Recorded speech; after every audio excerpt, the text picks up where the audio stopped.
শবে বরাতের আমলটা কি? শবে বরাতের আমল, আয়েশা রাদিয়াল্লাহু তাআলা আনহা বলেন, এক রাত্রে আমি রসুল পাক সাল্লাল্লাহু আলাইহি ওয়াসাল্লামকে না পেয়ে খুঁজতে বের হলাম। মানে একসাথে ঘুমাইছে, তা হঠাৎ করে, যেহেতু রসুল পাক সাল্লাল্লাহু আলাইহি ওয়াসাল্লাম অনেকগুলো স্ত্রী ছিলেন, যার যার পালায় ঘুমাতেন, যাকে এক বউ তার একটা বসবে কি গুড়ার ডিম। আচ্ছা, যাই হোক, আল্লাহর কাছে দোয়া করতে হবে আর চেষ্টা করতে হবে, মোটেই আছে না। আল্লাহ পাক সবাইকে কবুল করে নিক, আমিন ক, আমিন বল। আচ্ছা, তা আয়েশা রাদিয়াল্লাহু তাআলা আনহার পালার দিন রসুল পাক সাল্লাল্লাহু আলাইহি ওয়াসাল্লাম ওই ঘরে ছিলেন। তো উনি বলতেছেন যে আমার যখন হঠাৎ করে দিয়ে আমার পাশে নাই, আমি খুঁজতে বের হলাম, তাকে জান্নাতুল বাকিতে পেলাম। আমাকে দেখে তিনি বললেন, হে আয়েশা, তুমি কি আশঙ্কা করছো যে আল্লাহ ও তার রসুল তোমার উপর অবিচার করবেন? আয়েশা রাদিয়াল্লাহু বলেন আমি বললাম, হে আল্লাহ রসুল, আমি ভেবেছিলাম আপনি অন্য কোনো বিবির ঘরে গমন করেছেন, অন্য কোনো স্ত্রীর ঘরে গমন করেছেন। অতবার হুজুর পাক সাল্লাল্লাহু আলাইহি ওয়াসাল্লাম বললেন, দেখো, 15ই শাবানের রাত্রে আল্লাহ পাক প্রথম আকাশে অবতরণ করেন এবং বনু কালব গোত্রের পালিত ছাগল পালের শরীরের পশমের চেয়ে অধিক সংখ্যক বান্দাকে ক্ষমা করে দেন। সুবহানাল্লাহ। তিরমিজি শরীফ হাদিস নং 739, ইবনে মাজা হাদিস নং 1385, মুসান্নাফ ইবনে আবি শাইবা 10 নম্বর খণ্ড 437 নম্বর হাদিস, 437 নম্বর পৃষ্ঠা, হাদিস নং 9907। মুসনাদে আহমদ, এখানে আছে বড়টা, মুসনাদে আহমদ খণ্ড নম্বর 6, এখানে মুসনাদে আহমদও আছে আল্লাহর ইচ্ছা, 238 নম্বর পৃষ্ঠা। আলবানি আস-সিলসিলাতুস সহিহা 3 নম্বর খণ্ড 138 নম্বর পৃষ্ঠা। আহলে হাদিসরা যারা ইমাম মানে, আহলে হাদিসরা যাকে ইমাম মানে, আমরা তো আবু হানিফাকে ইমাম মানি, আর ওরা আবু নাসির আলবানিকে ইমাম মানে।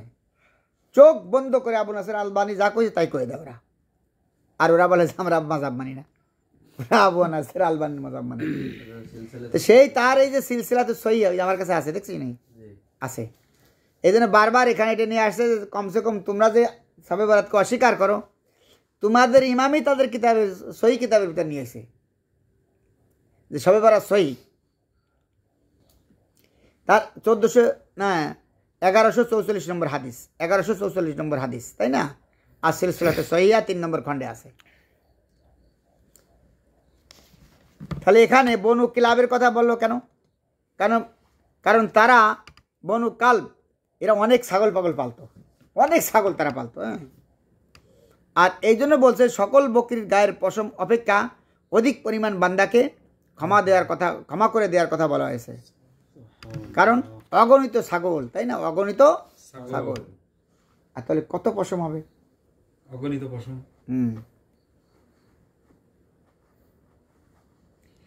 হযরত আবু রুহুম রাহমাতুল্লাহ বলেন, একবার হযরত আবু সাঈদ খুদরি রাদিয়াল্লাহু তাআলা আনহু আয়েশা রাদিয়াল্লাহু তাআলা আনহার এর ঘরে তাশরিফ নিয়ে আসেন। হযরত আয়েশা রাদিয়াল্লাহু তাআলা তাকে সম্বোধন করে বললেন, হে আবু সাঈদ, আপনি আমাকে হুজুরে পাক সাল্লাল্লাহু আলাইহি ওয়াসাল্লাম হতে শুনেছেন এমন কোনো হাদিস শোনালে আমিও আপনাকে এমন কিছু শোনাবো যা আমি হুজুরে পাক সাল্লাল্লাহু আলাইহি ওয়াসাল্লামকে করতে দেখেছি। আবু সাঈদ খুদরি রাদিয়াল্লাহু তাআলা বলেন, হুজুরে পাক সাল্লাল্লাহু আলাইহি ওয়াসাল্লাম যখন ফজর নামাজ পড়ার উদ্দেশ্যে হুজরা থেকে বের হতেন তখন এই দোয়াটি পাঠ করতেন, আল্লাহুম্মা আমলি সামি'i নূরান ওয়া বাসারি নূরান আমিন বাইনি ইয়াদাই নূরান আমিন খালফি নূরান ওয়া আন ইয়ামিনি নূরান ওয়া আন শিমালি নূরান আমিন ফাওকি নূরান আমিন তাহতি নূরান। এই যে এই দোয়াটা পড়তেন, তাই না? হে আল্লাহ তাআলা, আমার কর্ণ, আমার চোখ, আমার সম্মুখে, আমার পিছনে, আমার ডানে, আমার বামে, আমার উপরে, আমার নিচে তুমি নূর দ্বারা পরিপূর্ণ করে দাও। সুবহানাল্লাহ। তোমার রহমতের ওসিলায় আমার জন্য তোমার নূরকে প্রশস্ত করে দাও। আয়েশা রাদিয়াল্লাহু তাআলা আনহা ওয়াদা অনুসারে বললেন, একদা হুজুরে পাক সাল্লাল্লাহু আমার ঘরে প্রবেশ করলেন, অতঃপর তিনি পোশাক খুলে বসতে না বসতেই আবার দাঁড়িয়ে তা পরিধান করে নিলেন এবং ঘর থেকে বেরিয়ে পড়লেন। আয়েশা রাদিয়াল্লাহু আনহা বলেন, এই দৃশ্যটি আমার আত্মসম্মানে মারাত্মকভাবে আঘাত করল। আমি ভাবলাম হয়তো তিনি আমার কোনো সতীনের গৃহে গেছেন।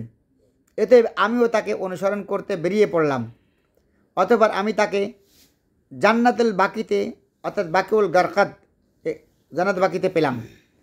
তিনি সকল মুসলিম, সকল মমিন নর নারী এবং শহীদদের জন্য আল্লাহর দরবারে মাগফিরাতের দোয়া করছেন। আমি যে কোথায় পেলাম? কবরস্থানে।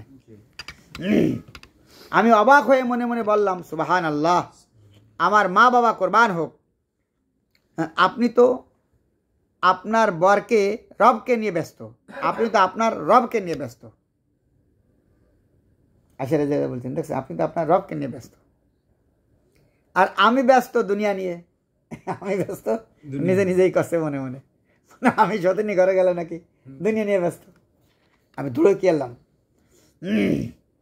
আমি দ্রুত ফিরে আসলাম যাতে হুজুরে পাক সাল্লাম বুঝতে না পারেন, কিন্তু দৌড়ানোর কারণে আমার বুক ঘন ঘন ওঠানামা করতেছিল।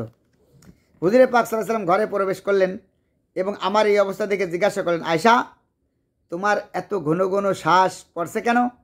আমি উত্তরে বললাম, আমার মা বাবা কোরবান যাক, আপনি আমার ঘরে এসে কাপড় চোপড় না ছাড়তেই আবার তা পরে নিলেন এবং বেরিয়ে গেলেন। এতে আমার আত্মসম্মানে মারাত্মকভাবে আঘাত লেগেছে। আমি ধারণা করছিলাম আপনি আমার কোনো সতীনের ঘরে যাবেন, কিন্তু আমি আপনাকে জান্নাতুল বাকিতে ইবাদতরত অবস্থায় দেখতে পেলাম। হুজুরে পাক সাল্লাল্লাহু আলাইহি ওয়াসাল্লাম বললেন, হে আয়েশা, তুমি কি এ ভয় করছিলে যে আল্লাহ এবং আল্লাহ রসুল তোমার সাথে খেয়ানত করবে? তা কোশ্চিন কালে হতে পারে না, বরং হযরত জিবরাইল আলাইহিস সালাম আমার কাছে এসে বললেন, এই রাতটি শাবান মাসের মধ্যরাত বনু কালব গোত্রের পালিত বকরিগুলোর পশমসমূহ সংখ্যক বান্দাদেরকে আল্লাহ পাক এই রাত্রে জাহান্নামের আগুন হতে মুক্তি দান করেন। সুবহানাল্লাহ। তবে কোনো মুশরিক, পরশ্রীকাতর, আত্মীয়তার বন্ধন ছিন্নকারী, টাকনুর গিরার নিচে ঝুলিয়ে পোশাক পরিধানকারী পুরুষ, মা বাবার অবাধ্য সন্তান এবং শরাব পানকারী প্রতি আল্লাহ পাক রহমতের দৃষ্টি নিক্ষেপ করেন না, অর্থাৎ তাদেরকে এ রাত্রেও ক্ষমা করা হয় না। অতঃপর হুজুর সাল্লাল্লাহু আলাইহি ওয়াসাল্লাম গায়ের কাপড় খুলে রাখলেন এবং আমাকে বললেন, আয়েশা, তুমি কি আমাকে এই রাত্রিটি নামাজে কাটাবার অনুমতি দেবে? আমি তদুত্তরে বললাম, অবশ্যই, আমার মা বাবা কোরবান হোক। হুজুরে পাক সাল্লাল্লাহু আলাইহি ওয়াসাল্লাম নামাজে দাঁড়িয়ে পড়লেন এবং এত দীর্ঘ সিজদা করলেন যে আমি ভাবলাম হয়তো তিনি ইন্তেকাল করেছেন। আমি নিশ্চিত হবার জন্য উঠলাম এবং তার পায়ের নিচে হাত রাখলাম, পা নড়ে উঠল। আমি আনন্দিত হলাম। সুবহানাল্লাহ। সিজদায় আমি হুজুরে পাক সাল্লাল্লাহু আলাইহি ওয়াসাল্লামকে যে দোয়াটি পড়তে শুনেছি, অনেক লম্বা দোয়া।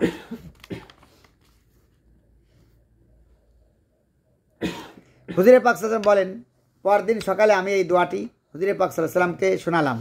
হুজুরে পাক সাল্লাল্লাহু আলাইহি ওয়াসাল্লাম বললেন, আয়েশা, তুমি কি দোয়াটি মুখস্থ করে নিয়েছো? সুবহানাল্লাহ। আমি বললাম, হ্যাঁ ইয়া রাসূলুল্লাহ। হুজুরে পাক সাল্লাল্লাহু আলাইহি ওয়াসাল্লাম বললেন, আয়েশা, দোয়াটি তুমি নিজেও মনে রাখো এবং অন্যদেরকেও শিক্ষা দাও, কেননা হযরত জিবরাইল আলাইহিস সালাম আমাকে এই দোয়াটি শিখিয়েছেন এবং সিজদায় বারবার পড়তে বলেছেন।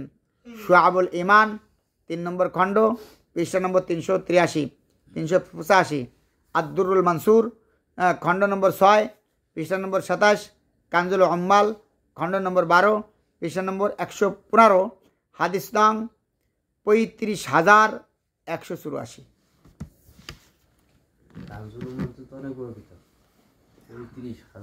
হ্যাঁ আছে তো, এদিকে আছে তো কানজুল উম্মাল। কানজুল উম্মাল আছে, মুসনাদে আহমদ আছে, তারপরে মুসান্নাফ ইবনে আবি শাইবা আছে।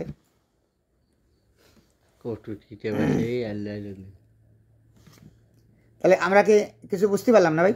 জি অনেক ভালো বুঝতে পারলাম আজকে আলহামদুলিল্লাহ। তাহলে এই রাত্রে কবর জিয়ারত কথাও আছে, কবর জিয়ারত করার কথাও আছে, তাই না? তাহলে বোঝা গেল কি এই রাত্রে কবর জিয়ারত করতে যাওয়া ইনফরাদিভাবে এটাও কি একটা সুন্নাত আমল, তাই না? আর এই রাত্রে তওবা বেশি বেশি করা, তওবা বেশি বেশি করা, এই রাত্রে কবরস্থানে গিয়ে মৃত্যু ব্যক্তির জন্য দোয়া করা। তাহলে এক্ষেত্রে দুইটি বিষয় উল্লেখ করেছেন হাদিসের দ্বারা। একটা হলো কবরস্থানে গিয়ে মৃত্যু ব্যক্তির জন্য কিছু দোয়া করা।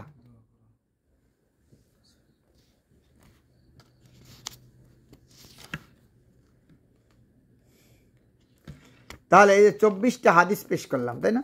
তাহলে এই রাত্রে কি দোয়া কবুল হয়, এই রাত্রে কি দোয়া কবুল হয়, এটাও আমরা বুঝলাম, এটাও আমরা বুঝলাম। ওই যে 5টা রাতের ভিতরে দোয়া কবুলের একটা রাত। আর আরেকটা বুঝলাম কি দীর্ঘ নফল পড়া। কি বুঝলাম? আয়েশা রাদিয়াল্লাহু তাআলার হাত থেকে হাদিস কি বুঝলাম? দীর্ঘ নফল পড়া। তাহলে কবরস্থানে যাওয়াও পেলাম, দীর্ঘ নফল পড়াও পেলাম, তওবা ইস্তিগফার করাটাও কি আমরা পেলাম। আর এই রাত্রে যে দোয়া কবুল হয় এটাও আমরা পেলাম, তাই না? মুআয ইবনে জাবাল রাদিয়াল্লাহু তাআলা আনহুর হাদিস থেকে হযরত আলী রাদিয়াল্লাহু তাআলা আনহুর হাদিস, আলী রাদিয়াল্লাহু তাআলা আনহুর হাদিস,